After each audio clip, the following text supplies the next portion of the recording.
Bonjour à tous, je suis Semi Rebah, professeur de sciences de la vie et de la Terre. Je vais vous présenter aujourd'hui un contenu qui fait partie du thème 4, la neurophysiologie. Ce chapitre s'intitule « La régulation de la pression artérielle ». Le contenu, il est destiné aux élèves de la 4e année sciences expérimentales et reste valable pour les élèves de la section sport. Ce contenu a été préparé sous l'assistance de Madame Jbara Sondes, inspectrice générale des écoles préparatoires et des lycées. Nous aurons à travailler ensemble les activités du manuel scolaire. À vos manuels donc. Le système cardiovasculaire chez l'homme comprend le cœur et l'ensemble des vaisseaux, artères et veines et des capillaires. Lorsqu'une artère est sectionnée, le sang jaillit. Il y circule donc sous une pression supérieure à la pression atmosphérique. Le jaillissement du sang consécutif à la section prouve qu'il est soumis à une pression au sein des artères, d'où l'expression de pression artérielle. Si l'artère sectionnée est proche du cœur, le jet de sang est saccadé. Le courant sanguin se trouve donc sous un régime de pression variable. La pression artérielle est donc la pression exercée par la circulation du sang sur la paroi interne de l'artère.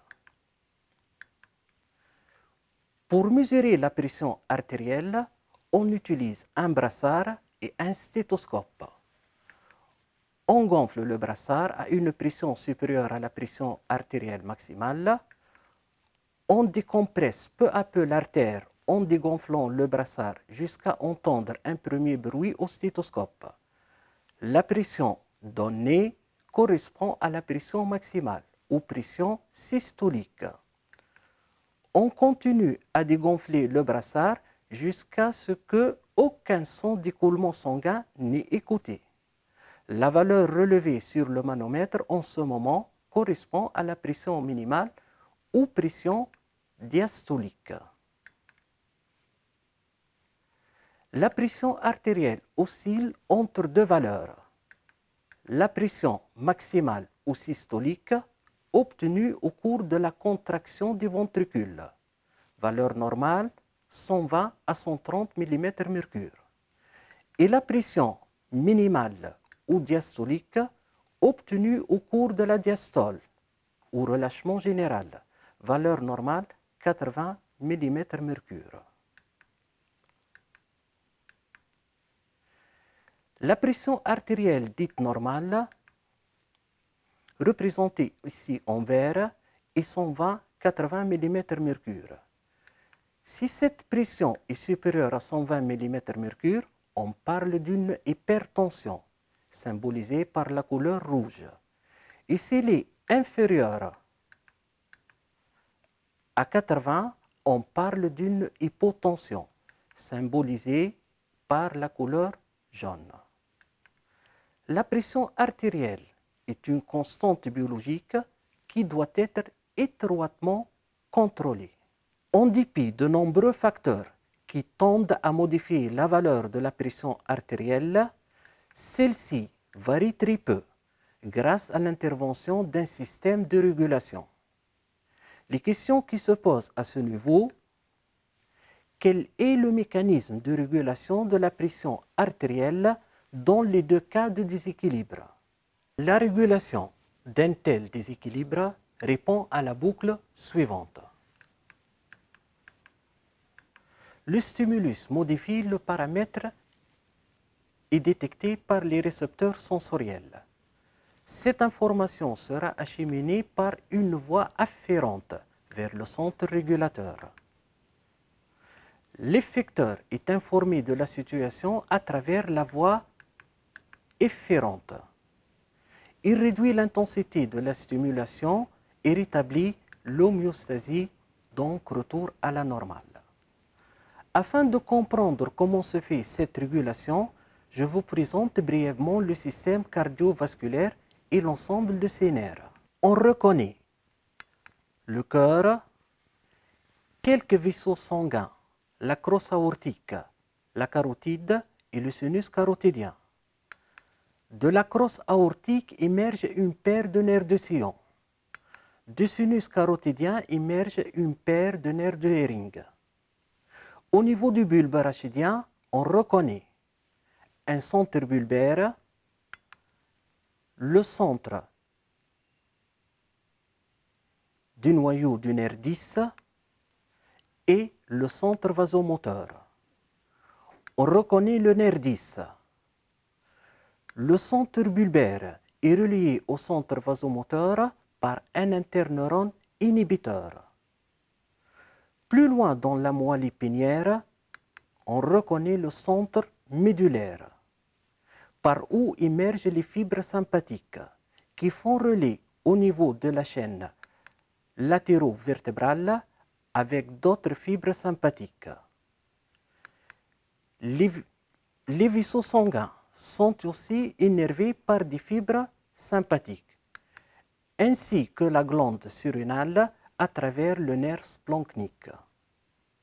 Nous allons comprendre ensemble le mécanisme de régulation de la pression artérielle dans le cas d'une hypertension.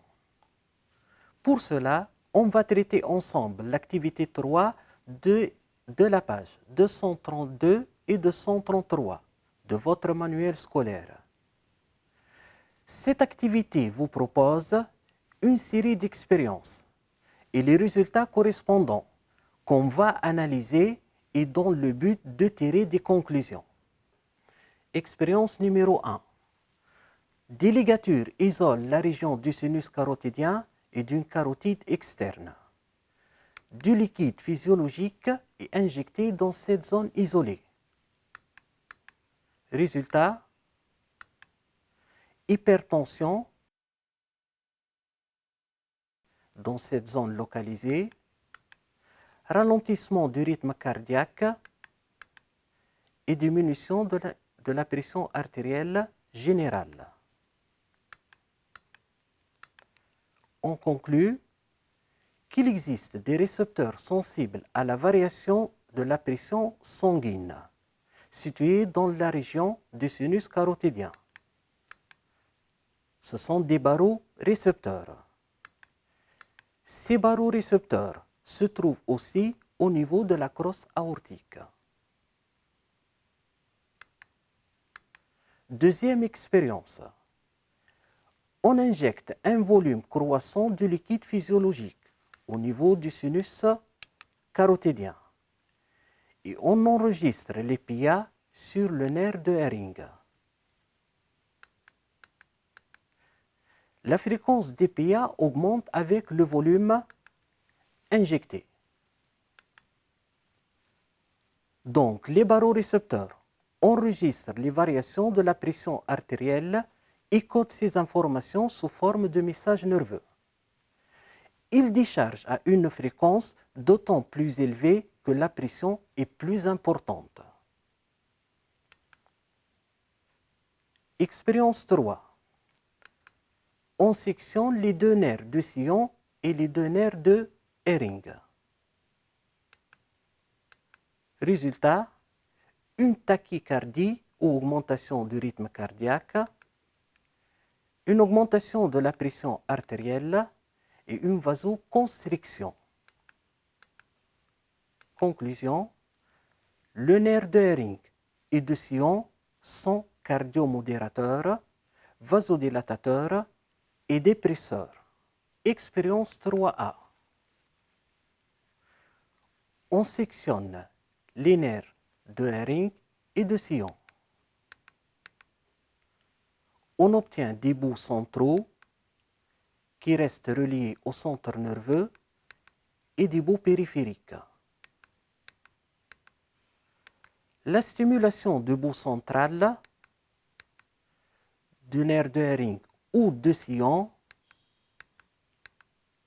donne une bradycardie ou diminution du rythme cardiaque et une vasodilatation et diminution de la pression artérielle. La stimulation de bout périphérique n'a aucun effet. De 3A et 3B, on conclut. Les nerfs de Sion et de Hering représentent la voie afférente. Ils transmettent les influx respectivement de la crosse aortique et du sinus carotidien vers les centres. Expérience 4. On détruit le centre bulbaire chez les mammifères. Résultat, augmentation du rythme cardiaque, augmentation de la pression artérielle et une vasoconstriction. On conclut donc, la zone bulbaire est un centre de contrôle de la vasomotricité et de la variation du rythme cardiaque, entraînant la variation de la pression artérielle. Expérience 5. On sectionne le nerf 10. Résultat, augmentation du rythme cardiaque, augmentation de la pression artérielle et une vasoconstriction. Conclusion, le nerf 10 est cardiomodérateur, vasodilatateur et dépresseur. Expérience 5A. Après section du nerf 10, on obtient un bout central et un bout périphérique. La stimulation de bout central n'a aucun effet. La stimulation de bout périphérique donne une diminution du rythme cardiaque, une vasodilatation et la diminution de la pression artérielle.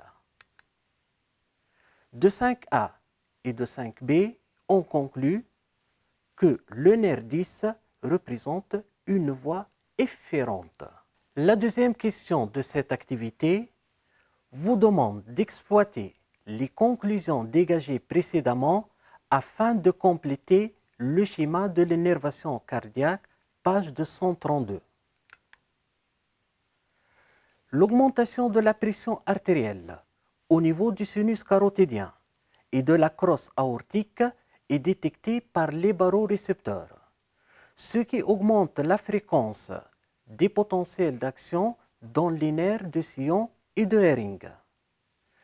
Ce message sensitif active le centre bulbaire cardiomodérateur qui envoie un message modérateur vers le cœur par l'intermédiaire du nerf 10, ce qui entraîne un ralentissement cardiaque. Le même message sensitif inhibe les neurones du centre vasomoteur par l'intermédiaire d'un interneurone inhibiteur, ce qui entraîne l'inhibition des neurones orthosympathiques et une vasodilatation. Le ralentissement cardiaque et la vasodilatation corrigent l'hypertension et ramènent la pression artérielle à sa valeur normale. Nous allons comprendre maintenant le mécanisme de régulation de la pression artérielle dans le cas d'une hypotension. Pour cela, on va traiter ensemble l'activité 4 de la page 234 de votre manuel scolaire. Cette activité vous propose une série d'expériences et les résultats correspondants qu'on va analyser et dans le but de tirer des conclusions. Première expérience. Un pincement au niveau des deux carotides engendre une diminution de la pression artérielle localisée, une augmentation du rythme cardiaque et une augmentation de la pression artérielle généralisée. l'enregistrement des potentiels d'action au niveau du nerf de Hering montre que la fréquence des potentiels d'action diminue lors d'une hypotension. Conclusion, suite à une hypotension, la fréquence des potentiels d'action parcourant le nerf de Hering dépresseur devient très faible. Deuxième expérience. On détruit une zone localisée, dans ce cas le centre bulbaire, chez les mammifères. Résultat, augmentation du rythme cardiaque, augmentation de la pression artérielle et une vasoconstriction.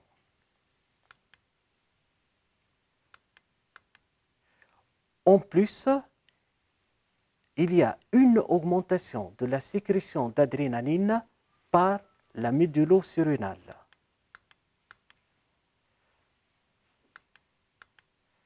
L'adrénaline sécrétée par la médullo-surrénale est acheminée par voie sanguine pour agir sur ses organes cibles, principalement les vaisseaux sanguins et le cœur.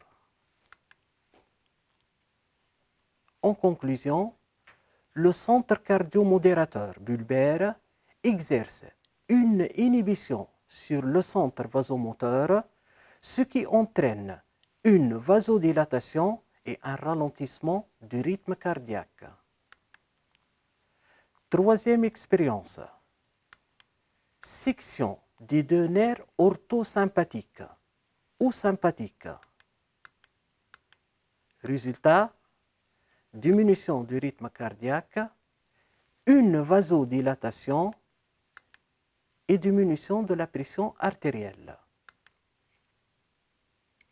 Donc, les nerfs orthosympathiques stimulés transmettent un message cardio-accélérateur et vasoconstricteur. Expérience 3A. On stimule le bout central des fibres sympathiques. Résultat, aucun effet sur le cœur et les vaisseaux sanguins et la pression artérielle. Expérience 3B. La stimulation du bout périphérique des nerfs sympathiques engendre une augmentation du rythme cardiaque, une augmentation de la pression artérielle et une vasoconstriction. De 3A et 3B, on conclut les nerfs orthosympathiques constituent une voie efférente. La deuxième question de cette activité vous demande d'exploiter les conclusions dégagées précédemment afin de compléter le schéma de l'énervation cardiaque, page 232. Dans le cas d'une baisse de la pression artérielle dans le sinus carotidien et de la crosse aortique, suite à une hémorragie par exemple, la fréquence des potentiels d'action parcourant les nerfs dépresseurs, Hering et sillon, devient très faible. L'inhibition du centre vasomoteur par le centre cardio-modérateur est levée. Il envoie alors par les fibres orthosympathiques un message stimulateur au cœur qui accélère son rythme et provoque également la vasoconstriction. Il stimule aussi la médullo-surrénale par l'intermédiaire du nerf splanchnique. Cette glande libère une hormone, l'adrénaline, qui provoque la vasoconstriction et l'accélération du rythme cardiaque. Ces deux effets, vasoconstriction et accélération du rythme cardiaque, corrigent l'hypotension initiale et ramène la pression artérielle à sa valeur normale. La question qui s'impose, quel est le mode d'action du système nerveux sur le cœur? Pour répondre à cette question, on va se référer à l'expérience de Louis. En 1921, Louis a opéré sur 2 cœurs de grenouille, A et B, in situ, montés en cascade, communiquant par une canule de perfusion et reliés chacun à un cardiographe. Le cœur A, perfusé par un liquide physiologique, a conservé un fragment du nerf vagosympathique. Le cœur B est totalement dénervé. Chez les batraciens, en particulier chez la grenouille, le nerf pneumogastrique ou vagosympathique ou vague est un nerf mixte, avec prédominance de la composante parasympathique. On applique des stimulations rapprochées du nerf vagosympathique du cœur A. On enregistre un ralentissement du cœur A jusqu'à arrêt suivi d'une reprise, c'est le phénomène d'échappement. On retrouve le même phénomène au niveau du cœur B, mais avec un certain décalage. Le cœur B n'est relié avec le cœur A que par le liquide physiologique de perfusion. Donc, il y a libération au niveau des terminaisons nerveuses du nerf vagosympathique d'une substance cardiomodératrice. Cette substance est l'acétylcholine.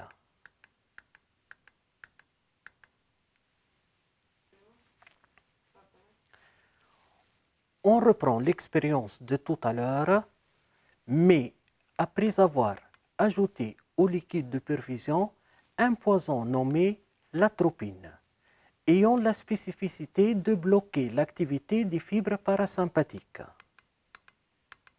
Cela entraîne une accélération du rythme cardiaque du cœur A, suivie de l'accélération du rythme cardiaque du cœur B, mais avec un léger décalage. On observe la même chose si on sectionne les 2 nerfs pneumogastriques.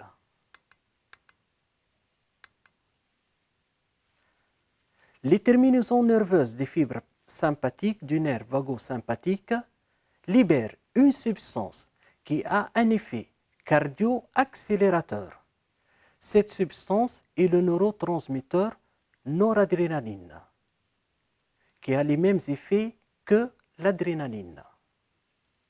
Récapitulons, l'acétylcholine et la noradrénaline sont de véritables intermédiaires entre les terminaisons des fibres nerveuses parasympathiques et sympathiques et les cellules musculaires cardiaques. Ces 2 substances sont appelées des médiateurs chimiques ou neurotransmetteurs. Leur action est fugace et transitoire, car aussitôt libérés, ils sont inactivés par des enzymes de dégradation spécifiques. La régulation nerveuse est une régulation à court terme. Si l'agent agresseur se poursuit, une régulation à moyen et à long terme se déclenche. Il s'agit d'une régulation hormonale. Pour la mettre en évidence, on travaille l'activité 6, page 236. Première expérience. On injecte l'adrénaline à une concentration de 4 microgrammes par kilogramme chez un lapin. On enregistre une augmentation du rythme cardiaque, une augmentation de la pression artérielle et une vasoconstriction. L'adrénaline a un effet cardio-accélérateur et vasoconstricteur, d'où l'augmentation de la pression artérielle. Deuxième expérience. On applique une injection intraveineuse d'angiotensine à très faible dose. On enregistre une vasoconstriction, une augmentation de la pression artérielle. Donc, l'angiotensine agit sur la vasomotricité des vaisseaux sanguins, entraînant une vasoconstriction. Troisième expérience. Une tumeur ou une hypertrophie des glandes surrénales engendre une accumulation excessive des ions Na+ dans l'organisme, entraînant une hypertension. La corticosurrénale sécrète une hormone, l'aldostérone, qui agit au niveau des reins et qui augmente la réabsorption du Na+, d'où l'augmentation de la volumie, donc la pression artérielle. Expérience 4. On injecte des extraits post-hypophysaires à un lapin. Cela induit une augmentation de la rétention d'eau dans l'appareil circulatoire et une élévation de la pression artérielle. L'hypophyse postérieure agit par voie sanguine en sécrétant l'ADH qui, en augmentant la réabsorption d'eau au niveau des reins, accroît la pression artérielle. Récapitulons. Le foie sécrète l'angiotensinogène. Le rein sécrète la rénine. La rénine transforme l'angiotensinogène en angiotensine, qui agit sur les vaisseaux sanguins et donne une vasoconstriction, d'où l'augmentation de la pression artérielle. L'angiotensine agit aussi sur les corticosurrénales qui sécrètent l'aldostérone. L'aldostérone agit sur les reins et augmente la réabsorption de sodium, d'où l'augmentation de la volumie, donc de la pression artérielle. Dans le cas de stress ou de forte émotion, il y a sécrétion d'adrénaline qui accélère le rythme cardiaque et assure une vasoconstriction, d'où l'augmentation de la pression artérielle. L'hypothalamus agit sur l'hypophyse qui sécrète l'ADH, hormone antidiurétique. L'ADH augmente la réabsorption de l'eau au niveau des reins, d'où l'augmentation de la volumie, donc augmentation de la pression artérielle. À partir des informations précédentes, on va présenter sous forme d'un schéma fonctionnel les interactions qui résument la régulation neuro-hormonale de la pression artérielle. Sous l'effet des stimuli internes et externes, le cortex cérébral agit sur l'hypothalamus, qui agit à son tour sur le centre cardiovasculaire. Les variations de la pression artérielle seront détectées par les barorécepteurs du sinus carotidien et de la crosse aortique. Un message nerveux sensitif sera acheminé par la voie afférente vers le centre cardiovasculaire et plus précisément le centre bulbaire, qui agit sur le cœur par la voie efférente du nerf 10. Le centre cardiovasculaire agit aussi sur le centre médulaire à travers les fibres sympathiques pour agir sur le cœur, les vaisseaux sanguins et la glande surrénale. L'hypothalamus agit sur l'hypophyse qui sécrète l'ADH.